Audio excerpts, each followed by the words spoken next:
오늘은 로마서 7장 13절부터 25절 말씀을 같이 나누겠습니다. 그럴 수 없느니라 네 번째 시간입니다. 우리 교재 내용을 보면 조그마한 글씨로 위에 써 있는 내용이 있죠. 그것을 다시 제가 조금 정리를 좀 했으니까 여러분들 참고로 보시면 될 것 같습니다. 로마서의 주제는 이신칭의입니다. 물론 이제 구원에 대해서 다루지만 구원이 뭐냐, 하나님 앞에서 의롭다함을 얻는 것을 구원이라고 우리에게 알려주고 있습니다. 하나님 앞에서 의롭다 여김을 받으면 구원받는 거지요. 하나님의 자녀가 되는 것입니다. 그래서 그 내용을 쭉 설명을 했습니다. 그리고 나서 이제 사도 바울이 먼저 질문을 던지면서 이신칭의에 대한 보강을 해주고 있습니다. 오늘은 그 이신칭의와 관련해서 율법에 대한 시비를 다루는데 13절 말씀 한번 읽어보겠습니다. 13절 다 같이 시작. 그런즉 선한 것이 내게 사망이 되었느냐? 그럴 수 없느니라. 오직 죄가 죄로 드러나기 위하여 선한 그것으로 말미암아 나를 죽게 만들었으니 이는 계명으로 말미암아 죄로 심히 죄되게 하려 함이라. 선한 것이 사망이 되었느냐? 여기서 말하는 선한 것은 율법을 말하죠. 율법으로 인해서 죄가 죄되었다 하는 것입니다. 율법 자체는 선하다. 율법 자체는 하나님께서 구원을 위해 주신 것이고 선한 것인데 죄가 기회를 타서 두 번 그렇게 나오죠. 어제 성경 말씀 보면 8절과 11절에 따라서 합시다. 죄가 기회를 타서. 죄가 문제라는 거죠. 칼이나 돈은 그 자체가 문제가 아닙니다. 그것을 사용하는 사람에 따라서 선한 것도 되고 악한 것도 되는 것이죠. 그런데 그 죄는 어떻게 생겨났느냐? 그래서 아담에 대한 이야기를 한 거죠. 아담 한 사람으로부터 죄가 이 땅에 들어왔고 모든 사람이 죄를 범하였음에 하나님의 영광에 이르지 못하더니 그리스도 예수 안에 있는 속량으로 말미암아 하나님의 은혜로 값없이 의롭다 하심을 얻었느니라. 그런 내용들을 다 설명을 했습니다. 그런데도 불구하고 이 전도자 사도 바울에 대해서 계속 비난합니다. 율법이 선하다고? 그러면 그 선한 것으로 인해서 사망이 들어왔네? 그렇게 비난하고 비꼬면서 사도 바울을 핍박하는 겁니다. 너 율법이 선하다고 그렇게 말하는데 결국 그 율법의 결과는 뭐냐? 사망에 이르게 된 것 아니냐? 여기에 대해서 사도 바울이 답변합니다. 그럴 수 없다는 거죠. 13절과 14절의 설명이 잘 되어 있습니다. 또 앞에 있는 부분하고 어느 정도 반복이 되는 내용이죠. 율법이나 계명이 악한 것이 아니라 계명이나 율법으로 말미암아 죄가 죄된 것이다. 율법은 신령한데 내가 육신에 속해서 죄 아래 팔린 것이지 율법이나 계명은 잘못된 것이 아니다. 이렇게 설명을 하고 나서요. 이제 유명한 사도 바울의 메시지가 15절부터 나옵니다. 내가 육신에 속해서 죄 아래 팔렸다. 육신으로 말미암아 내가 계속해서 죄를 짓는다. 하나님 앞에 칭의, 의롭다 하심을 받았음에도 불구하고 여전히 죄를 짓는다. 그런 이야기를 하는 거죠. 그래서 우리 한번 15절부터 그 모습을 한번 20절까지 한번 읽어보도록 하겠습니다. 20절까지 뭐라고 말하는지 한번 우리 처음 읽었던 내용하고는 생각하면서 그때 지금 느낌을 잠시 들은 말씀을 생각하면서 15절부터 20절까지 읽어보겠습니다. 시작. 이제는 15절부터 내가 행하는 것을 내가 알지 못하노니 곧 내가 원하는 것은 행하지 아니하고 도리어 미워하는 것을 행함이라. 만일 내가 원하지 아니하는 그것을 행하면 내가 이로써 율법이 선한 것을 시인하노니 이제는 그것을 행하는 자가 내가 아니요 내 속에 거하는 죄니라. 내 속 곧 내 육신에 선한 것이 거하지 아니하는 줄을 아노니 원함은 내게 있으나 선을 행하는 것은 없노라. 내가 원하는 바 선을 행하지 아니하고 도리어 원하지 아니하는 바 악을 행하는도다. 만일 내가 원하지 아니하는 그것을 하면 이를 행하는 자는 내가 아니요 내 속에 거하는 죄니라. 사도 바울의 고민입니다. 사도 바울이 어떤 분입니까? 정말 하나님 앞에 부름받아서 하나님의 복음을 전하는 주의 종이요, 또 얼마나 많은 은사와 역사와 기적들이 일어납니까? 그런데도 불구하고 내가 원하는 것은 행하지 아니하고 도리어 미워하는 것을 행한다. 글쎄요, 사도 바울이 어떤 고민이 있어서, 어떤 문제가 있어서 이런 말을 하는지는 모르겠지만 내가 원하지 아니하는 것, 그것을 나는 행한다는 거죠. 사도 바울이 열심히 복음을 증거하고 정말 하나님의 종으로 쓰임 받아도 그 마음 속에 있는 사도 바울만의 고민과 갈등이 있을 수가 있습니다.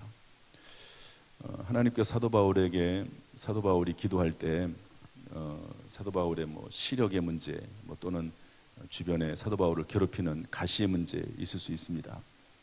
하나님께 기도하죠. 그런 것들을 좀 없애달라고. 그랬더니 하나님께서 내 은혜가 내게 족하다 그러면서 응답하지 않습니다. 그러면서 네가 자고하지 않도록 하기 위해서 그렇다고 말씀하고 있거든요. 자고가 뭡니까? 교만한 거거든요. 어떤 면에서 보면 사도 바울의 마음속에 항상 이 우월감이라든지, 그러니까 참 이렇게 사람이 양면성이 있습니다. 늘 죄인의 괴수라고 생각을 하면서도 또 우월감이 있을 수도 있거든요. 교만한 마음이 있을 수도 있습니다. 그러니까 네가 자고하지 않도록 하기 위해서 내가 그렇게 너의 기도를 들을 수 없다, 그렇게 말씀하지 않습니까? 너의 은혜가 네가 족하다, 이렇게 말씀하기도 합니다. 교만의 문제일 수도 있고요, 여러 가지 그 마음속에 내면의 갈등일 수도 있습니다. 내가 원하는 것은 행하지 아니하고 도리어 미워하는 것을 행한다. 이걸 보건대 원하는 게 뭡니까? 하나님의 말씀대로 살려고 하는 하나님의 계명, 이런 것들 아닙니까? 이걸 보면 계명 자체가 문제가 아니다. 내가 그 계명을 지키고 싶은데 계명을 지키는 내 죄가 문제지, 내 삶의 문제지, 내 마음의 문제지, 계명 자체는 선한 것이다. 내가 원하지 아니하는 그것을 행하면, 그것을 보면 율법 자체는 선한 것임을 알 수 있다. 이런 방면으로도 또 증명을 해나갑니다. 따라서 17절, 이제는 그것을 행하는 자가 내가 아니요 내 속에 거하는 죄다. 그냥 우리가 이렇게 흘려 지나가는 것 같은 말씀인데요, 이 말씀이 얼마나 중요하고 의미가 있는 말씀인지 모릅니다. 내 속에 그것을 행하는 자는 내가 아니요 내 속에 거하는 죄다. 18절, 원함은 내게 있으나 선을 행하는 것은 내게 없다. 내가 원하는 바 선을 행하지 아니하고 도리어 원치 아니하는 악을 행하는도다. 만일 내가 원하지 아니하는 그것을 행하면 이를 행하는 자는 내가 아니요 내 속에 거하는 죄다. 나는 선을 원하는데 자꾸 선을 원하지 않는 방향으로 가는 것을 보면 내가 죄를 범하는 게 아니라 내 속에 있는 죄가 있다. 죄가 무언가 내 속에 다른 게 있다. 그렇게 말씀하고 있는 것이죠. 죄라고도 할 수가 있고, 쓴뿌리라고도 할 수가 있고, 악한 습관이라고 할 수가 있고, 성경에는 다른 표현도 여러 가지가 있습니다. 그러면서 21절 말씀이 나오게 되는데요, 한번 읽어보겠습니다. 21절, 23절까지 읽어보겠습니다. 시작. 그러므로 내가 한 법을 깨달았노니 곧 선을 행하기 원하는 나에게 악이 함께 있는 것이로다. 내 속사람으로는 하나님의 법을 즐거워하되 내 지체 속에서 한 다른 법이 내 마음의 법과 싸워 내 지체 속에 있는 죄의 법으로 나를 사로잡는 것을 보는도다. 21절에다가는 별표를 좀 붙여주십시오. 내가 한 법을 깨달았다. 도대체 뭐냐? 선을 행하기 원하는 나에게 악이 함께 있다. 이 말씀은 우리에게 내가 앞으로 어떻게 살아가야 될지, 또 우리 하나님 앞에서 의롭다 하심을 받은 사람들의 정체성에 대해서, 내가 어떤 존재인지에 대해서 분명한 메시지를 주고 있습니다. 선을 행하기 원하는 나에게 악이 함께 있다.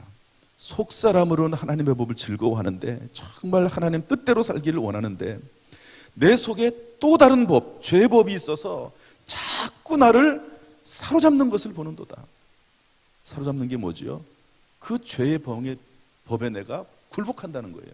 하나님의 뜻대로 분명히 살고 싶고 하나님 앞에 의롭다 하심을 얻었다는 사실도 알고 있고, 그런데 내 속에 또 다른 법이 있어서 자꾸 죄를 짓도록 만들고 죄의 성향이 자꾸 그쪽으로 내 마음이 흐르게 된다.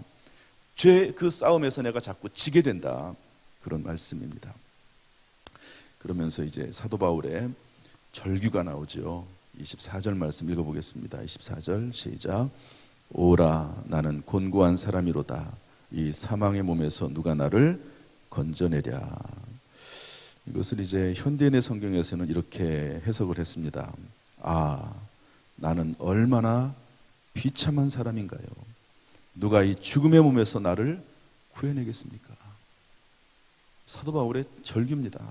아, 이를 어찌합니까? 도대체 이를 어찌합니까? 나는 너무 힘들고 괴롭습니다. 이 사망의 몸에서 어떻게 내가 건진받는단 말입니까? 내가 주의 종이라고 하고 내가 하나님의 일을 위해서 이렇게 쓰임받는다고 하는데 나는 정말 비참한 사람이고 죄의 법 아래 끌려서 여전히 죄를 짓고 있는 죄인의 괴수입니다.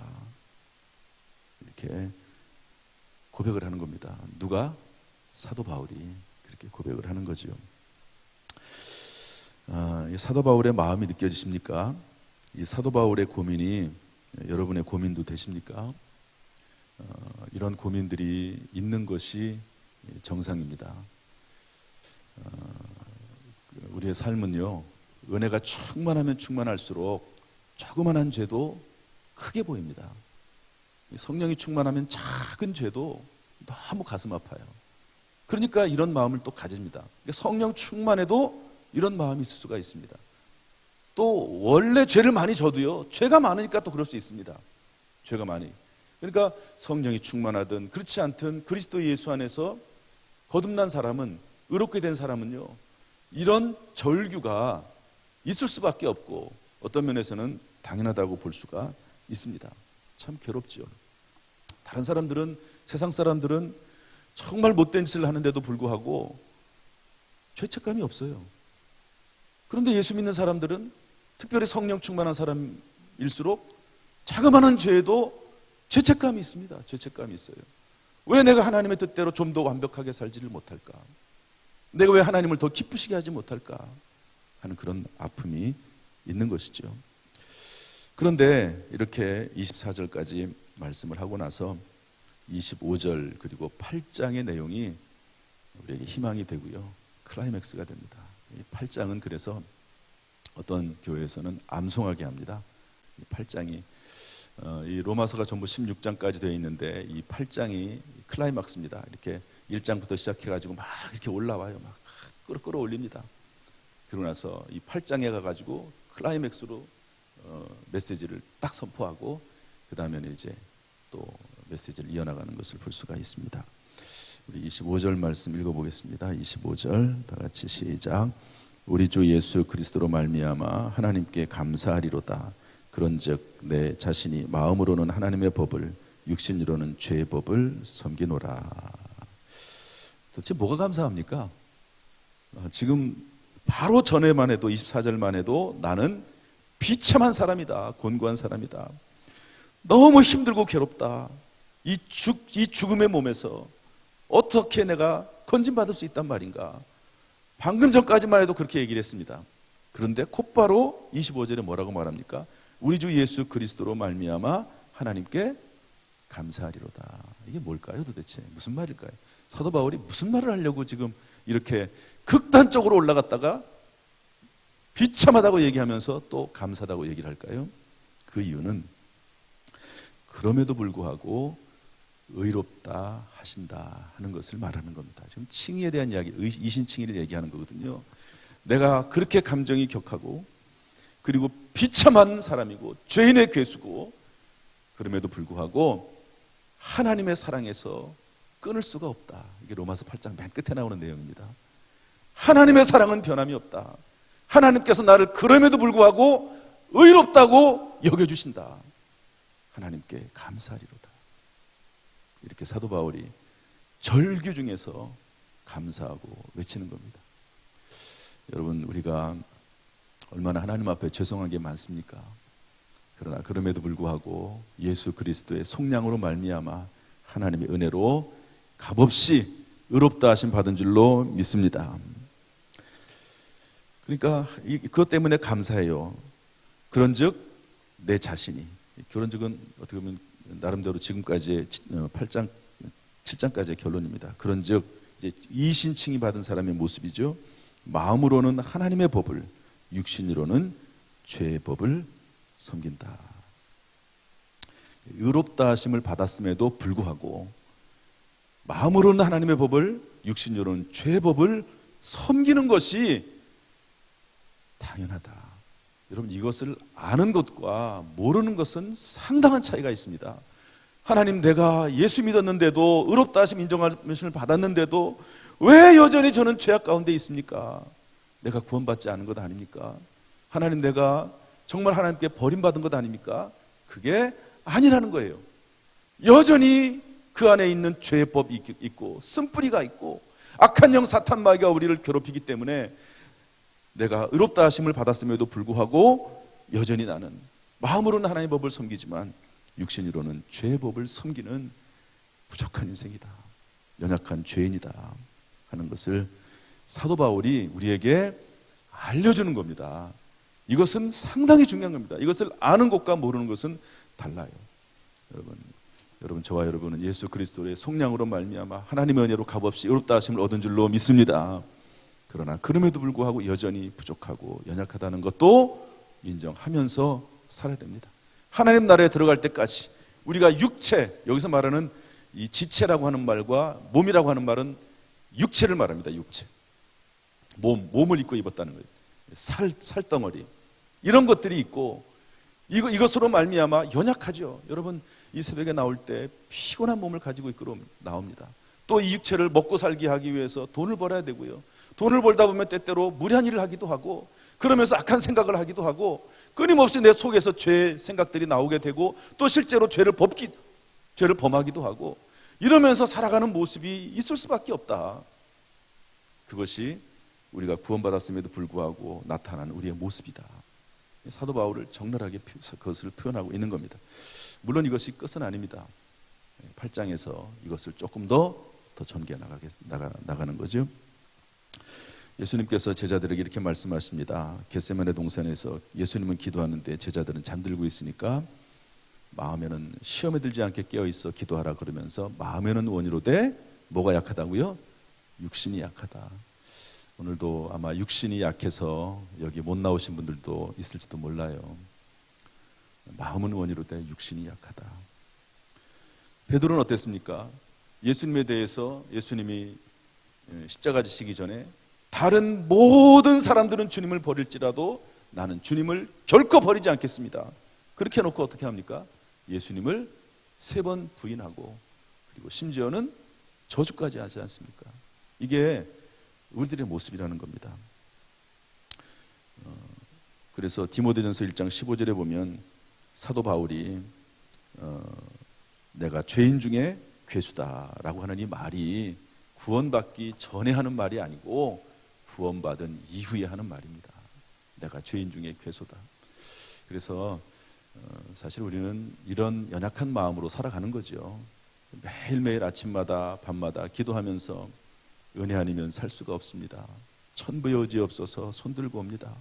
예수 그리스도를 믿음으로 이미 의롭다 하심을 받았고 하나님의 백성 자녀가 됐지만 그럼에도 불구하고 또 죄를 범했습니다. 마음으로 생각으로 죄를 범했습니다. 예수 그리스도의 십자가 보혈을 또다시 한번 의지합니다. 불쌍히 여겨 주옵소서. 그렇게 하고 죄 용서받고 또 하루를 시작하고 하루를 마감하고 그렇게 살아나가게 된다 하는 말입니다. 여기가 끝은 아닙니다. 8장을 한번 더 봐야 됩니다. 따라서 말씀을 정리하겠습니다. 마음은 전쟁터입니다. 따라서 마음은 전쟁터다. 하나님의 법과 죄의 법이 싸우는 전쟁터입니다. 여러분, 그 마음이 전쟁터라고 하는 것이 느껴지십니까? 하루에도 그 마음이 얼마나 수십 번, 수만 번 왔다 갔다 합니까? 어떤 때는 정말로 너무 기뻐서 즐거워서 그러다가도 어떤 때는 아주 그냥 깊은 침잠에 빠지기도 하고 그런 경우가 종종 있지 않습니까? 마음의 문제거든요. 내 마음 속에서 하나님의 법이 있고 또 다른 죄의 법이 있어서 싸운다는 거예요. 싸운다는 겁니다. 이것이 우리 그리스도인의 모습입니다. 그 싸움의 결과는 어떻게 됩니까? 개봉박두 내일 전해드리겠습니다. 내일 말씀을 전해드리겠습니다. 기도하겠습니다. 하나님 아버지, 그럼에도 불구하고 의롭다 하시니 감사합니다. 마음으로는 하나님의 법을, 육신으로는 죄의 법을 섬기지만 의롭다 하심을 받았음에도 불구하고 그런 모습이 있지만 우리를 의롭다 하시니 감사를 드립니다. 예수 그리스도의 보혈, 예수 그리스도의 피로 의롭다 하심을 받았사오니 감격하며 살 수 있도록 인도하여 주옵소서. 예수님의 이름으로 축복하며 기도하옵나이다. 아멘. 이제는 우리 주 예수 그리스도의 은혜와 아버지 하나님의 무한하신 사랑과 성령님의 교통하심이 오늘 시간 주 앞에 나와 예배드리는 모든 성도들에게 지금부터 영원토록 순간순간마다 함께 하시기를 예수님의 이름으로 축원하옵나이다. 아멘.